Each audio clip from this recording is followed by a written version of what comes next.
and now the perpetrator, he's trying to, you know, blame her. Put all the blame on her. Yeah, he's trying to blame her, and of course there's nothing there present that, you know, to support anything that he's saying, you know, but to try to blame her, it's almost trying to say, well, you're responsible for your own death, but then when I'm hearing about the power and control and the fact that, you know, my daughter has this personality that if she didn't want to talk to you, she wouldn't talk, you know, and that's with anybody, you know what I'm saying? So, and in that situation, he came in and he tried to make her have a conversation with him where she hadn't been talking to him for a couple of days, that I found out from my wife. And he tried to make her talk to him, you know, this same thing he told me. And what I didn't know, I knew that when I picked him up, he had her car keys and her cell phone and stuff like that.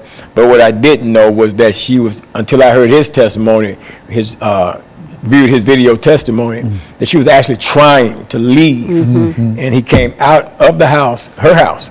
She was going to leave him in her house as she left, and get in her car and leave. And he came out in the yard and took her keys, physically took her keys from her, and then wouldn't give them back. And this how this whole thing began to escalate, you know. And then at the end of the day, my daughter's deceased. And now he's trying to wiggle his way out of it. And you know, I'm thankful that, you know, the district attorney's office is, you know, is fighting this thing, you know, and I believe that, you know, we'll overcome in the situation. You know, and then you think about, you know, it's a lot of young women, you know, that will move these guys into their houses and stuff like that without really even knowing these people and who they are and stuff. And this guy, he seemed to be an okay guy, you know what I'm saying? But at the end of the day, you know, it turned out, you know, differently. You know, now my daughter's 24-year-old daughter is deceased, you know, murdered by somebody that I thought was okay, my wife thought was okay.